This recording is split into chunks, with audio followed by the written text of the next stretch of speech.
भाइयों बहनों नमस्कार। All India anganwadi news channel में आपका स्वागत है। चैनल से जुड़ने के लिए नीचे दिख रहे रेड कलर के सब्सक्राइब बटन पर आपको सबसे पहले क्लिक करना है। फिर साइड में एक नोटिफिकेशन बेल यानी घंटी बनके आएगी, उस पर जब आप दबाएंगे तो 3 घंटी आपको दिखेंगी, जिनमें सबसे ऊपर आल वाली घंटी आप लोगों को दबा लेनी है। सभी आंगनबाड़ी सेविका सहायिका मिनी बहनों का आज के इस वीडियो में स्वागत है। भाइयों बहनों, वीडियो को लाइक जरूर करना, क्योंकि आज के इस वीडियो में बहुत सारी जानकारी ऐसी हैं जो बहुत ही काम की हैं।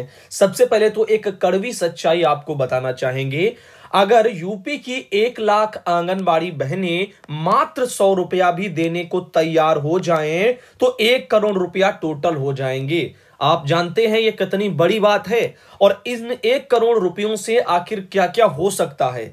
1 करोड़ रुपए बन जाएंगे अगर आंगनबाड़ी बहन 1 लाख की संख्या में 100 रुपया भी दे दें, तो यहां पर इतने रुपए में देश के सबसे टॉप जो वकील होंगे उनको भी हम सब लोग केस लड़ने के लिए हायर कर सकते हैं। तो यहां पर लिखा है जैसे कि राज जेठमलानी, सिंबल, सुब्रमण्यम, ऐसे सभी लोग और भी जो भी आप जानते होंगे या इनसे भी कोई मान लो कोई बड़े होंगे, तो यानी हर एक टॉप लेवल का वकील किया जा सकता है आंगनबाड़ी बहनों के लिए केस लड़ने के लिए। अब 1 करोड़ रुपया आप समझ लो कितना बड़ा है। इतनी बड़ी किसी भी वकील की फीस नहीं है। अब आप समझ रहे हैं ना कि ये मुद्दा भी बहुत बड़ा है। लेकिन अब सवाल यही खड़ा होता है, सभी बहनों के मन में आएगा और कमेंट में भी आप लोग लिखेंगे कि अब ये पैसा जो 100 रुपया हर आंगनबाड़ी बहन यानी पूरी 1 लाख की संख्या में जो होंगी देंगी अगर, और ये 1 करोड़ रुपया जो इकट्ठा होगा वो पैसा आखिर 1 करोड़ किसके पास रहेगा, कौन इसका जो है यहां पर रख रखाव करेगा,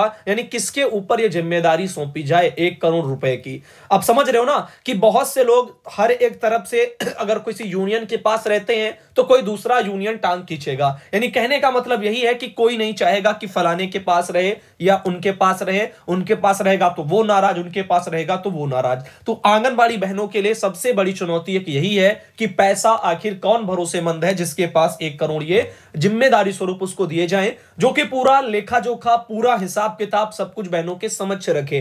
क्योंकि पैसा मान लीजिएगा बहनें अगर 1 लाख क्या इससे ज्यादा की संख्या में भी अगर देने को तैयार हो जाएं, तो आप समझ रहे हैं 100 रुपये करके भी 1 लाख की से ज्यादा संख्या में अगर तैयार हो जाएं बहनें, तो अब उतना ही ज्यादा पैसा हो जाएगा करोड़ों में। अब अन्य स्टेटों को अगर आप मिला लो, अगर मान लो वहां से भी मददें आनी शुरू हो गई और कोई बहनें ऐसी होंगी जो 100 से ज्यादा भी देने को तैयार हो जाएंगी, तो कहीं ना कहीं कई करोड़ पैसे हो जाएंगे। अब इतने में मुझे लगता है कि आप जो है सर्वोच्च न्यायालय में जाकर के भी जो है आवाज उठा सकते हैं। अब समझ रहे हैं ना इन चीजों को, ये क्या और कितना बड़ा एक मुद्दा है। लेकिन अब इस पर मंथन होना चाहिए। लेकिन वही कहना चाहूंगा कि मान लो किसी के पास रहते हैं तो वो क्या जिम्मेदारी है कि उन पैसों का वो पूरा सही सही हिसाब किताब देगा भी या नहीं, या क्या बताएगा कितनी बहनों का आया, कितनी का नहीं आया, कहां गया, क्या नहीं हुआ। यही एक सबसे बड़ी यहां पर दिक्कत है। भरोसे का कोई चाहिए। अब आगे देखिएगा, कांति बहन है जो कि पीलीभीत से आती हैं और इन्होंने अपने वहां से एक ये आर्टिकल भेजा है जो कि आपको बता दें कि बिहार में आंगनबाड़ी बहन अगर आपको नौकरी करनी है या कोई भी अगर आंगनबाड़ी कार्यकर्ता बनना चाहता है तो इंटर पास ही अब आंगनबाड़ी बहन वहां पर बन पाएंगी। अभी तक हाई स्कूल वगैरह शायद हो जाती थी, लेकिन अब वहां पर शैक्षणिक योग्यता इंटर पास कर दी गई है न्यूनतम। अब देखो, सहायिका के लिए मैट्रिक न्यूनतम योग्यता यानी कि 10वीं जिला स्तर पर लिए जाएंगे। इसके लिए आवेदन बदलाव हो चुका है, इंटर पास ही अब बनेगी आंगनबाड़ी सेविका। और आप देख रहे हैं पटना यानी कि बिहार का पूरा मैटर। जैसा कि आप देख सकते हैं 18 न्यूनतम व 35 अधिकतम उम्र सीमा भी तय कर दी गई है। तो अगर कोई 18 वर्ष का है तो फॉर्म ऑनलाइन कर सकता है।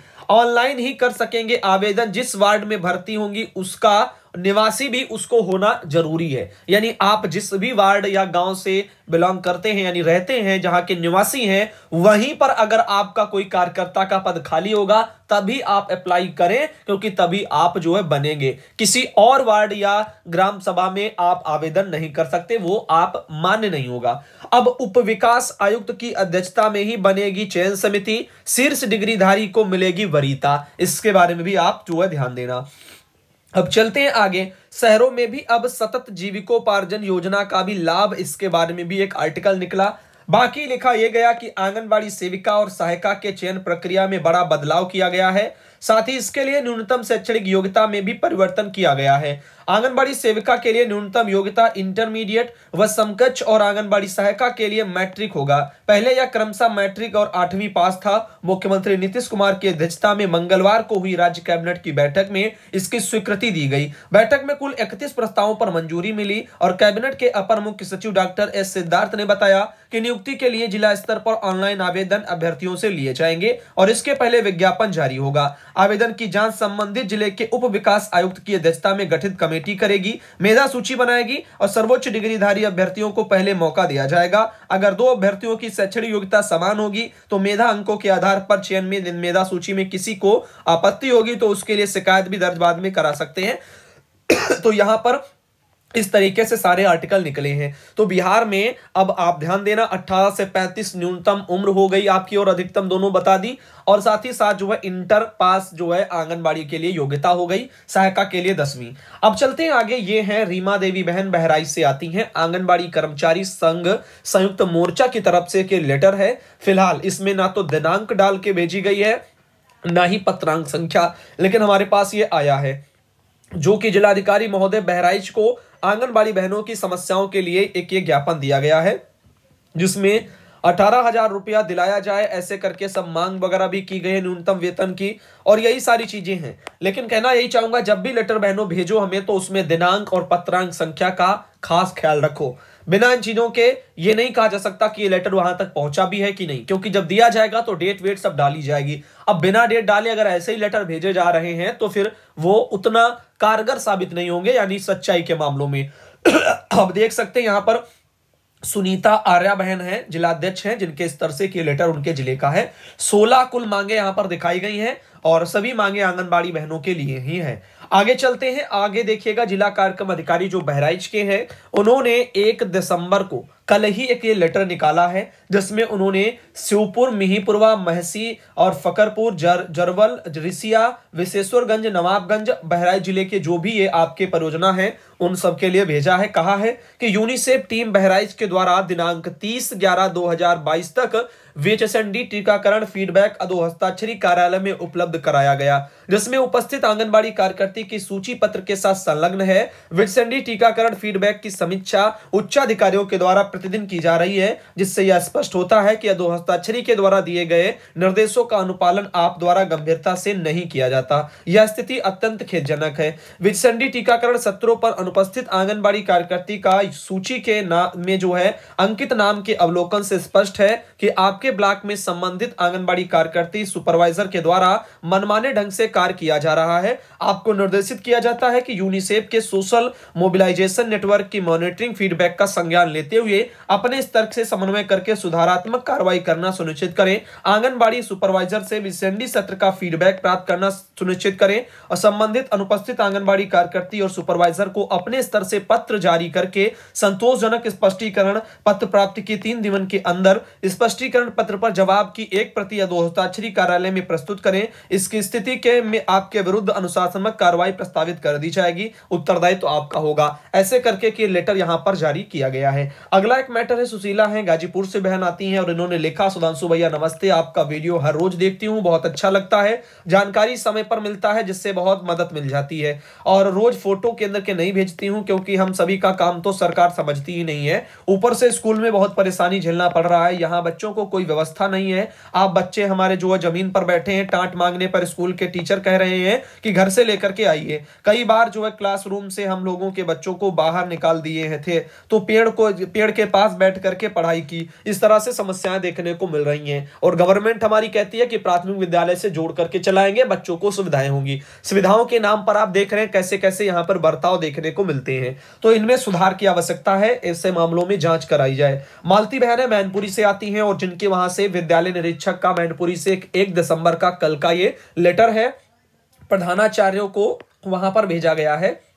समस्त राजकीय वाले और आपके अशासकीय सहायता प्राप्त वाले, स्ववित्त पोषित वाले और आपके ICE बोर्ड वाले, CBSE बोर्ड वाले, माध्यमिक विद्यालय वाले, जनपद मैनपुरी के टोटल सबको भेजा गया है कि दिनांक 2/12/2022 यानी आज 2 दिसंबर को माननीय मुख्यमंत्री जी की चुनावी रैली के कारण यातायात के दृष्टिगत जनपद मैनपुरी में समस्त बोर्ड बेसिक शिक्षा के अधीन संचालित विद्यालय बंद रखने के संबंध में। तो आप देख रहे हो आज नेताजी की रैली है 2 तारीख को, और ऐसे में में ही आप देख रहे हैं कैसे विद्यालय बंद किए जा रहे हैं। ये है हमारे देश के बच्चों का भविष्य। नेताजी की रैली चलेगी तो बच्चों का भविष्य जो है नाली में जाएगा, क्योंकि उनकी छुट्टी हो जाएगी। अब बच्चा कितने दिन पढ़ेगा? नेताजी की रैलियां तो हर जगह होती रहेंगी और बच्चों की छुट्टियां होती रहेंगी। कोरोना काल एक जो है आपदा थी, महामारी थी, जिसके दौर में जो है छुट्टी होना लाजमी था, लेकिन नेताजी की रैली तो कोई महामारी नहीं है। लेकिन हाँ, आज के अगर जनरेशन को देखा जाए तो ये महामारी से कम भी नहीं है, क्योंकि यहां पर जब भी नेताजी की रैली होती है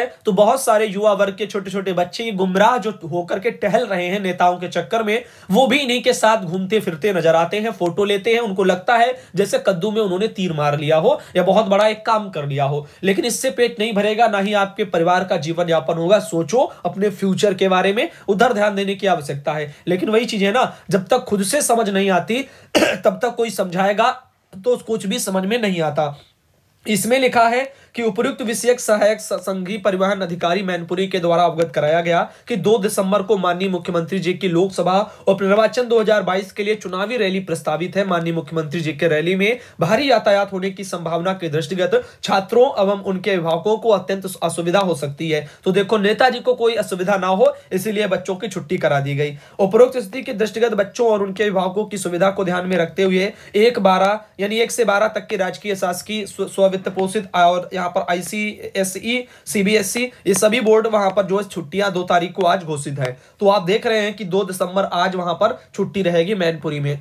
और दिखाते हैं, सुशीला बहन है, गाजीपुर से आती हैं, उनके वहां से के फोटो भेजी गई। बच्चे देखो यहाँ पर ये जो भी मिली है पट्टी उस पर बैठे हैं। टाइल वगैरह आपको पता है सर्दी में काफी ठंडे होते हैं, तो ये दिक्कत वाली चीजें हैं, इनमें थोड़ी और व्यवस्थाएं जरूरत है। आगे सुधा बहन सिद्धार्थनगर से, देखो उन्होंने तो अपना जो भी बोरी वगैरह आती है शायद दलिया वाली उसका ही उन्होंने बना लिया है। और इनके अलावा ये माया बहनें कौशाम्बी से आती हैं, उनके द्वारा एक फोटो भेजी गई। ये है मुन्नी बहन शाहजहांपुर से आती हैं, और ये है रजनीश जो कि अलीगढ़ से आती हैं। और इनके अलावा ये है अनीता यादव रामपुर से आती हैं, और ये शशि किरण अयोध्या से आती हैं। साथ ही ये मधु फतेहपुर से आती हैं, और ये है शैल कुमारी सीतापुर से आती हैं। साथ ही ये है सुमन देवी जो कि जसपुर से आती हैं। तो आज का ये वीडियो यहीं रखते हैं।